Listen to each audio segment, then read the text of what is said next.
Good afternoon, good morning, wherever you are in the world. Good evening, if you're in Europe. It's 12:20 p.m. here in lovely, beautiful Brooklyn, New York. That's where I am currently. This is my live stream. This is day 7 of 99 days of deeper embodiment. My name is Jason King. Welcome. It's really awesome to be here. I was a little late today. Usually live stream starts at 12 p.m., but I went out to get a coffee beforehand and it took a little while. The world is a bit interesting with all the masking and social distancing that's going on. And I just really enjoyed the walk, actually. It's really nice out. I wanted to do a live stream where I was walking outside, um, but I haven't tested it yet. So maybe that will happen once I test the system. I want to make sure it works first because it's having technical issues in the middle of a live stream is one of those things that that can be quite um, annoying, and so I like to test it first. So welcome if you're here, if you're joining. Post a comment. Let me know. Let me know that you're here with me. If you have any questions that come up, also post those. I love responding to questions as we dive deeper into embodiment together. Um, and yeah, let's dive in a bit more. I'm just gonna set a timer here so that I know how much time I'm using. So a timer, I just want to talk a bit about this because I am setting a timer. A timer is a really useful thing. It's a really useful thing for directing focus. I mean, when we come from the understanding that time is also illusory, that it comes from the mind, then we can begin to use it. So we can begin to direct the mind using a timer and say, okay, for this amount of time, I am focusing my mind on this, which is exactly what I'm going to do right now. So I've set an intention. The intention is to do a live stream every day for 99 days on the topic, which is deeper embodiment, and to share that. And so, in setting that intention, not only am I sharing about deeper embodiment, and in reality, who am I to share on deeper embodiment? Where does that come from? What is that? There's a lot that I could say in the history of me where there may be an authority on deeper embodiment, but it's not coming from a place of authority. When I share on this topic, it's not coming from a place of authority. That's the whole idea of a satsang. The whole idea of a satsang is that there is no authority speaking. It's just truth that comes through and speaks. And truth is very simple. And sometimes truth uses the stories that I've had to express. And that can be illuminating. That can make it more engaging. That can make it more entertaining. And in the space of creating an intention like this, it allows truth to speak more fluidly because it's me saying, okay, during this 99 days, I am doing a live stream, and the intention is to sit in truth and to allow truth to speak through me as a vessel, as a vehicle, as a channel. So it's not even me doing it. I just move into thoughtless presence and allow whatever wants to be spoken to be spoken.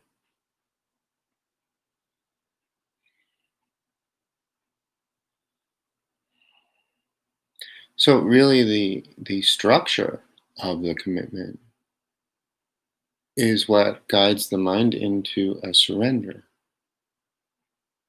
And as it guides the mind into a surrender, then it allows for truth to come through. It's like saying, okay, at 12 o'clock every single day for the next 99 days, I am setting aside this time for truth. And so now, when I set a timer, I can make that intention even more stronger because I say, okay, 30 minutes is the length of time that I want to be doing this. And so I just set that here. And I'm not going to make it beep or anything because I'm watching it. This is just for me to guide the mind and to make this the most useful for all of us. Right? So then I set it. I say, okay, I'm just going to allow myself to be used by truth here and now in this container. And I say container because it's a container of time. It's a container of space. Space as time. What is the space? The space is the commitment. 99 days. 30 minutes every day. That's the space of it.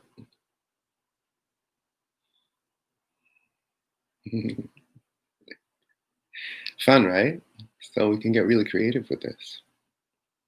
And it can be super fun.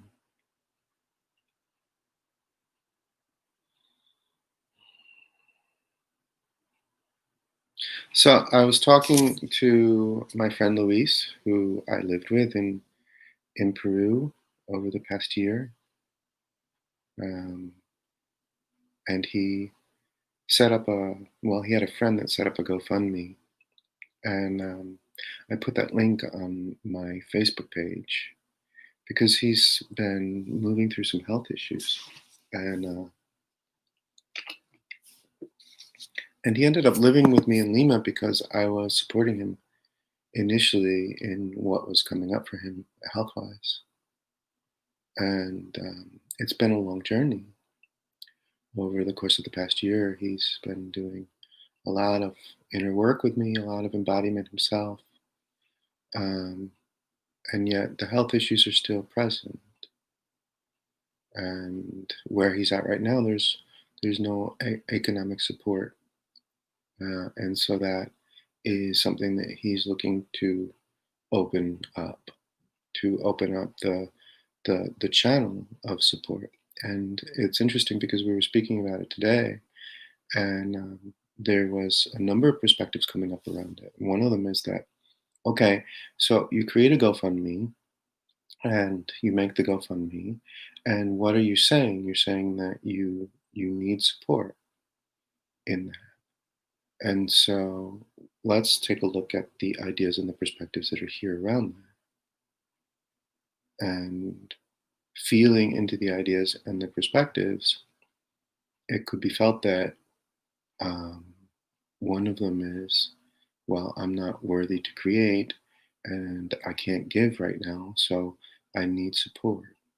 And so that's one perspective that's there. But then there was another perspective that's there that he was able to see even deeper, and that is coming from a social programming that I'm a Venezuelan boy that is not worthy of support, that is not worthy of living, of existing. And so that idea was there. And so it's interesting because this whole idea of posting a GoFundMe isn't something that he came up with on his own. It just is something that arose within his reality because one of his friends actually offered to do it. And so, um, in creating it, he was just allowing Source to move and allowing Source to show him what can be done, what potentials are here.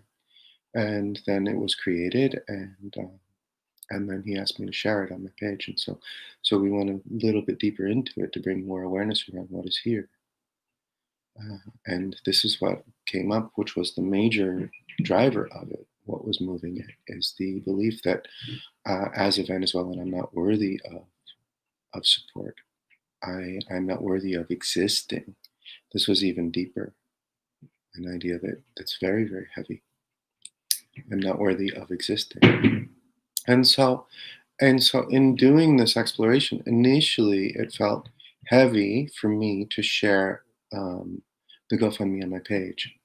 I felt it, and I was like, "Oh no, this feels heavy." It also it felt like there was a little bit of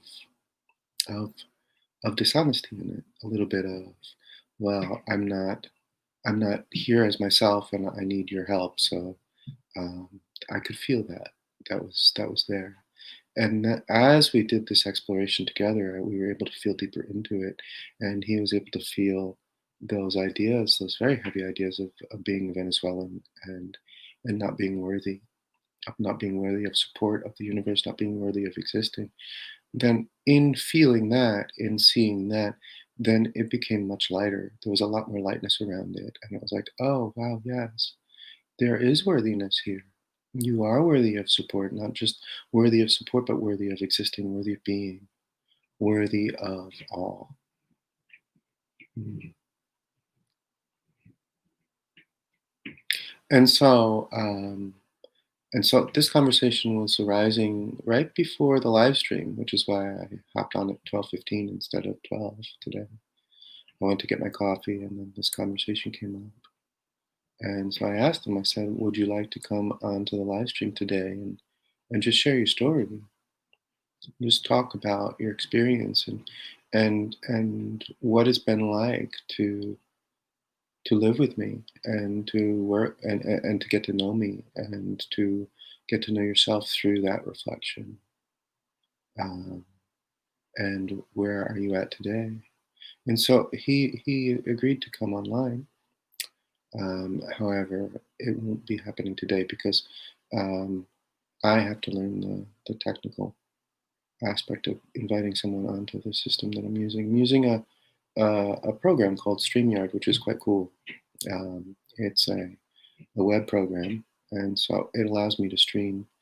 It has a lot of options. It lets me invite people onto the stream and stream to YouTube and Facebook at the same time. It also saves the stream. So I have to just figure out how to do it.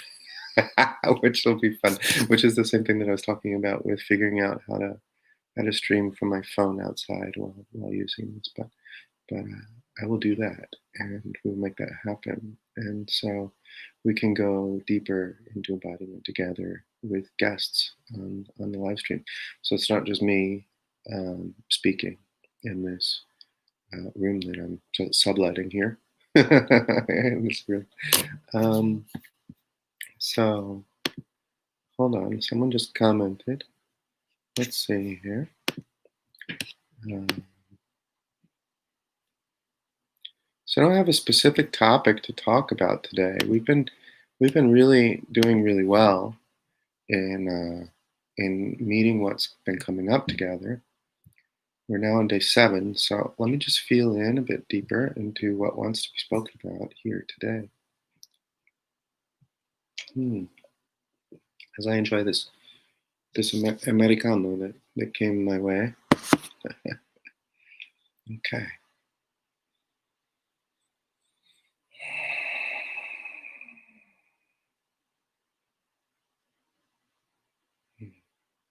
Okay. So there's been a lot coming up around the non-dual perspective and trauma and healing. And how does the non-dual perspective fit in around trauma and healing and embodiment? Why do we even need a non-dual seeing? What is the value of that? What is the importance of that? Why is that something that would interest me at all? I mean, because if everything is non-dual all the time, if everything is the self all the time, then why does it even interest me to be able to recognize that or see that? What is the point? And so I spoke a little bit about my experience with healing using a shamanic toolkit and how it can be seen that everything is just a dream. It can be seen that all illness that shows up in the body is just thought, and how as consciousness, I can go into that and begin to unwind it in song, and that it is possible to be threatened by that. So, working with a Shimano Toolkit, there are entities, there are forces, there are ideas within mind that can damage, that can hurt. Hmm. And the more that we open up, the more that our body begins to open up, the more that we expand our consciousness, the more we begin to see that there is something called magic, and magic is something that is used all the time, and that on the path of awakening, we can see that there's actually wars between um, what we might call mages or magicians to control aspects or sectors of the dream. And all of this begins to reveal itself. It's like, oh, wow, look at this. There is all of this is going on all the time. And it's quite crazy, you know, in the sense that as one begins to awaken to the vastness of mind and what is within mind and the vast power that is within mind and the solidity of the dream begins to dissolve. The dream becomes less and less solid, and the difference between waking and dreaming while asleep starts to dissolve, and this is happening in our reality in real time now. We're beginning to see this happen.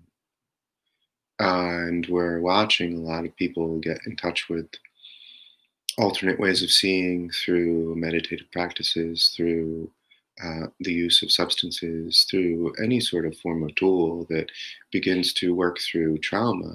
And as you work through trauma, then you naturally begin to lighten. And as you begin to lighten, then you begin to see the world in a different way. And as you begin to see the world in a different way, then it becomes quite um, tricky to nail down a specific reality as this is what is real. Reality becomes much more, how do I put it? Expansive is a good word, but it's not the best word here. Reality becomes much more fluid in the sense that there are dimensions. There are different dimensions within the dream. And depending on where we're vibrating within those dimensions, we may begin to see shifts within reality. We might see dimensional shifts. And there's a lot of people having these experiences today. Mm. And within these experiences, there's a lot of people that are having what could be classified as psychic attacks, what can be classified as attacks from beings from other planets or dimensions, and all of that is there within mind. Mm. And so, why is it important to begin to touch the non-dual?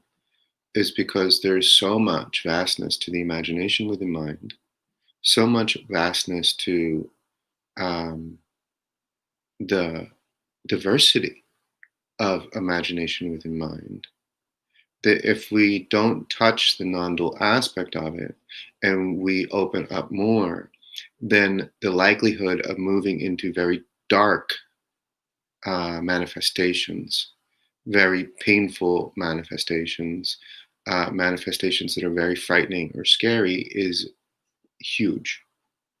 It is not just likely, it is where you most likely will go when that comes up, right? So it becomes much more important at this stage to have contact with on a regular basis, someone who is grounded in the self, because in that connection, in having that energy and that transmission on a regular basis, it makes it much easier to navigate the dense ideas, the dense streams that are here. It makes it much easier and less likely to get lost in them, to get stuck in them, to forget who you are and end up in some sort of a dream that isn't fun, that isn't pleasant. You see, so the more that you can touch what is true, what is real all the time, that does not depend on anything else, that is non-variable, that is not based on illusion, that is not dream at all. The more that you can ground into that by embodying that within you, within yourself,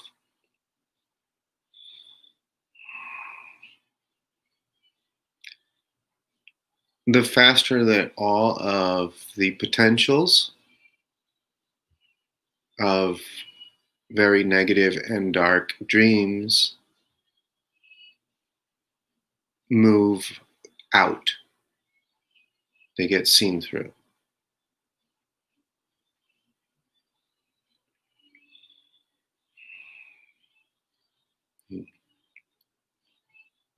It is increasingly necessary at this point in time to have a focus on truth. And when I say a focus on truth, what I mean when I say that is a focus on feeling wholeness and completeness all the time, feeling timelessness, feeling presence all the time, and simply focusing on that.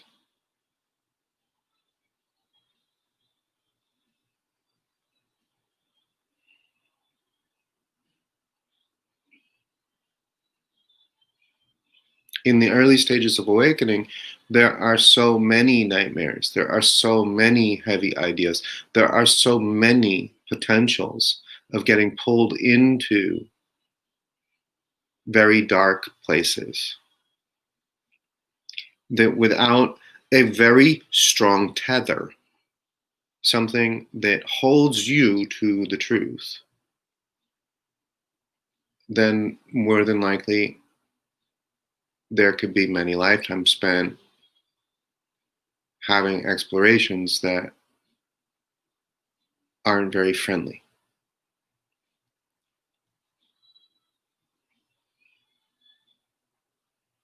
Is there anything wrong with that? No, not at all. It just isn't necessary. It is not necessary. And so this is why I feel a pull to hold a container like this, to hold a space like this, because it is with the awareness that it isn't necessary to get caught up in all of that.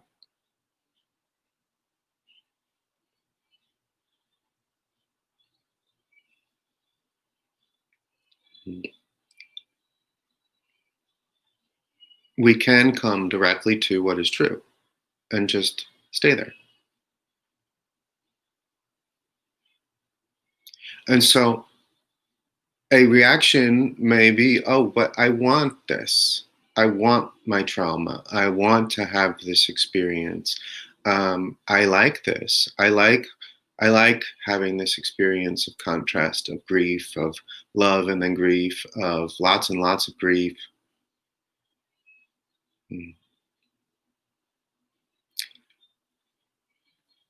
I like being lost. I like the thrill of being lost in a dream and feeling as if I'm vulnerable and as if I am a small person. I like this. This is fun. This is exciting. And so that also is there. There is an excitement to it. There is fun in the exploration, which is why the self is doing it. You see, because it is the self moving it, it is the self doing it. And so it's totally okay. People that are walking around with their masks on and that are worried about dying from COVID, it's fun. It's exciting. There is an excitement around it. It is a fun thing that is arising. If you really get keyed in and begin to feel that, there is an excitement around it. There is an enjoyment around it. It's like, oh, wow, this is fun. This is a fun thing coming up. I'm enjoying this. Which is why, oftentimes, in healing something, in healing it truly and completely, the first thing is to just recognize that I'm choosing this.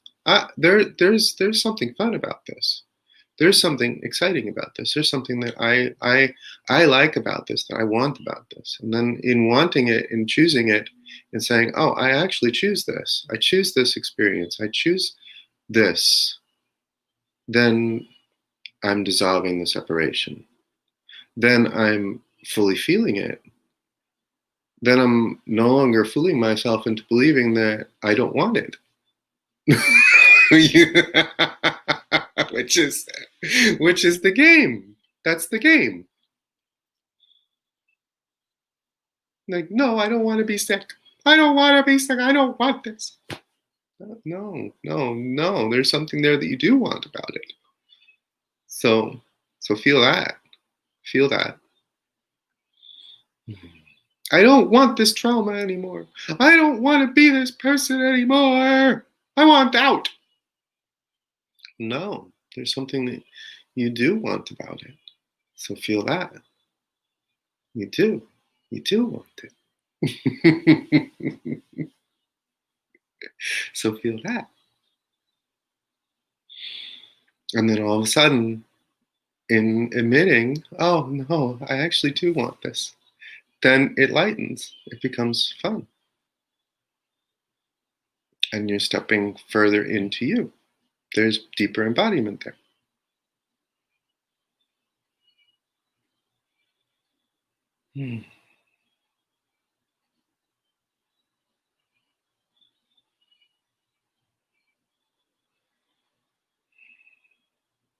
So, what is showing up for you that you are resisting, that you're pushing up against? That you're saying, oh, I don't want this. This sucks. This is horrible. I don't want this. What are some of those things that are there that show up like that? I don't want this. I don't. That you're pushing up against. Can you recognize that there is a part of you that does want it? There is a part of you that is enjoying it.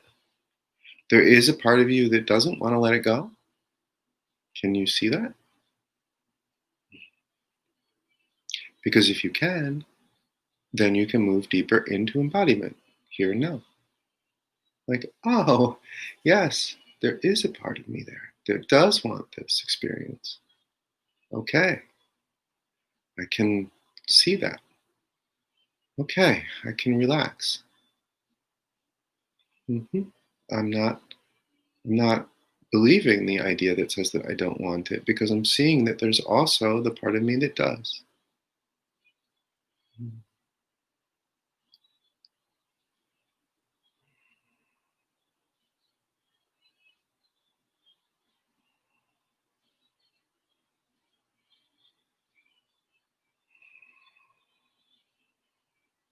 So let's practice with this together. What is something that is coming up for you? What is it that you don't like that's showing up for you in your dream? Maybe it's a health issue. Maybe it's a living situation. Maybe it's a relationship, something that's showing up with a lover. Maybe it is a pattern, a habit that you don't like. Whatever it is, can you just be with it right now? And even if you don't think that you like it or don't think that you want it, and that thought is very strong, can you perhaps open up to an awareness that it's there because you want it to be there? Even if you don't necessarily believe this awareness, but just open up a little bit to it. A little bit. Maybe it's there because I want it to be there. Maybe. You see? Just a little. You don't have to accept it fully all at once if that doesn't feel good. But maybe, just maybe, it might be there because I want it to be there.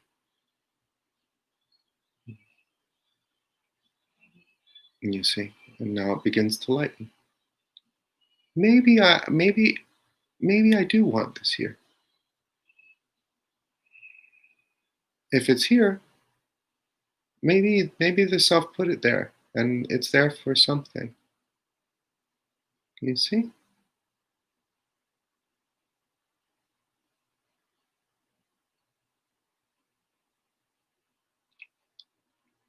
So I'm going to leave you with this today because this feels like a really good spot to come to a landing